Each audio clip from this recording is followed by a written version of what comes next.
Hi, how you doing and welcome back to another video on the channel. What we have for you today is our preview video for Game Week 36 as well as my final team selection thoughts as we get nearer to the finish line in FPL. Let's take a look at how my team did in Game Week 35. So in Game Week 35 in terms of the goalkeepers, it was okay. It was a bit of a case of what could have been for Onana because until he conceded that penalty with that foul, he was on for 3 bonus points and a clean sheet, and he just couldn't sort of get out of his own way in terms of ruining my goalkeeper score for this game week. But 4 points overall is reasonable for a goalkeeper in any game week. In a season where clean sheets are hard to come by, I'll take 4 points from my keeper every week. Just a bit disappointing because it could have been those double-digit haul.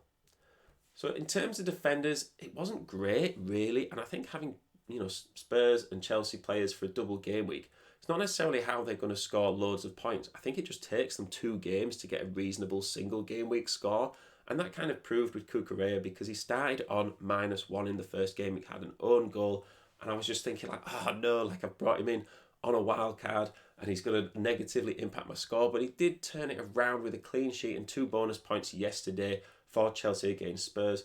I was unfortunate with Fabian Schär, the fact that he went off at half time just for 1 point, but at that point Newcastle had already lost the clean sheet, so it wasn't really a case of losing ground to other Newcastle defenders, and I would have still put him in or a Newcastle defender in before that game week anyway.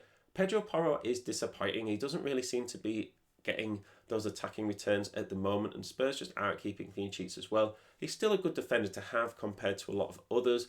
For the price as well, he's okay. He's a lot cheaper than someone like Trent, and Liverpool aren't performing as well in that regard. So I'm still going to stick with him and hope for the best. In terms of midfield, Cole Palmer did get an assist late in the game last night, and he was the captain for the game week. Again, he could have had one of those game weeks where he scores a hat trick, but he's also, human, and it's not going to happen every single game. He was the lowest scoring midfielder in terms of, points without captaincy on. He only got 8. Everyone else did return as well. Gordon at home was always a good shout. We know how good he is. So he got 10 points there. Son was able to get a goal in his first game. And Kai Havertz did come off the bench. Now, whilst that's a little bit lucky because Phil Foden didn't play at all, like we did talk in the previous videos about, at this stage of the season, you do need a reasonable bench because some players just don't play for random weeks. They're just not in the squad at all. You don't really hear about it until you're scrambling through that team sheet like I was, because I was looking for the Man City lineup and I knew that Havertz had got goal, assist. He was probably on for 3 bonus points, which he did end up getting. And I was like, oh, right, Haaland and Foden starting in this Man City game. And Haaland was on the bench, and then Foden wasn't in the squad at all. So that was a bit of a relief because, I wouldn't have expected Foden to get 13 points. So whilst it's a little bit lucky getting Havertz's points off the bench, you do have to still select him in your squad and put him first bench. So that is kind of the point of having a bench, and then you still have to make those decisions as well. But I will take those points, no problem. So in terms of the attack, it was alright as well. Ollie Watkins only got 2 points, but he is still my player of the season in my FPL team, so he can take the week off. I'll let him have that.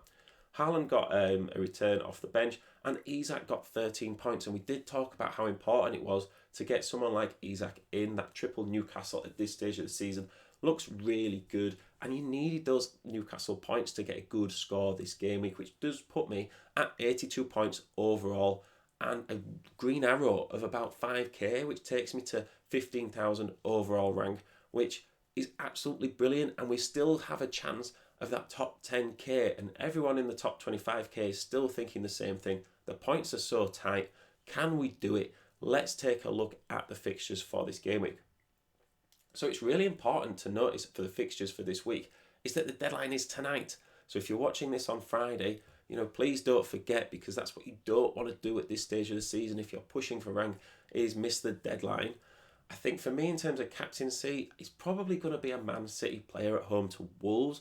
Although Wolves are doing all right at the moment, you just feel like the Man City machine is going to keep sort of powering on. I think someone like Haaland or Foden, whilst there is a risk that they don't start, I think because they both were not involved from the beginning in the last game, I would back them both to be involved now. Like, Foden's had his rest, Haaland's probably come back from his injury and he's had a bit of time to sort of recover from last game week. and they're not in any other competitions immediately. I know they've got the FA Cup, but for this game week, you would really expect them both to start.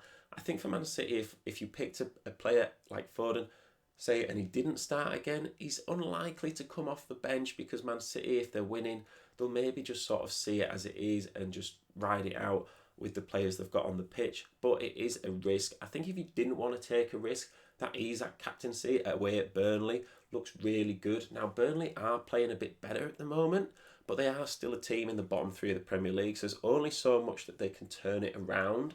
You'd like to think if they could have turned it around just like flicking a switch, well, they should have done that a few months ago, and then they wouldn't be in this position. So they're still a bottom three team.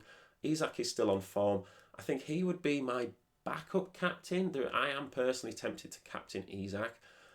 Other than that, I would also be tempted to captain Havertz. So I think if you wanted a bit of security for your captaincy, I'd go with Isak and Havertz. I think if you just wanted to go for it, I could very easily see Haaland and Foden returning at home to Wolves. So any of those players could outscore the other one. It really just goes down to your preference, and then you just cross your fingers, because I could see all players returning. One might get a couple more points than another. One might get a few more points than another. See how it goes.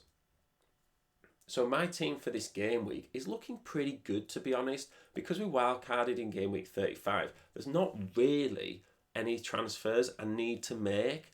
I think the fixtures they've got look pretty good in terms of Newcastle with Burnley away, Arsenal with Bournemouth at home, Chelsea, West Ham at home, and Man City with Wolves at home. Even that Watkins fixture, Brighton away, I think that looks really good, because Brighton are not playing amazing at the moment.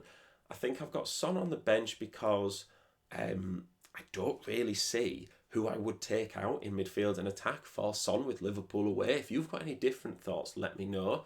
There is obviously a chance we could have a Havertz situation from last game week where he scores a lot of points, but I don't really see it happening compared to all the other players I've got. I'm happy with Cucurella as my first defender as well, if any of those defenders don't play, but the fixtures look reasonable.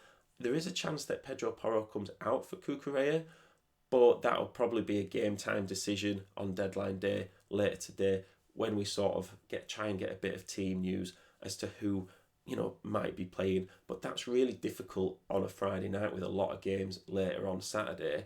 You're not going to get the same team news that you could have otherwise. So let me know what you think about my team. I'm happy rolling a transfer. I do think you need that flexibility, and at least 2 transfers, maybe going into game week 37. I would say definitely going into game week 38 as well, because a lot of teams rotate in the final game week of the season, and you do have those massive point scores. So that is something to bear in mind.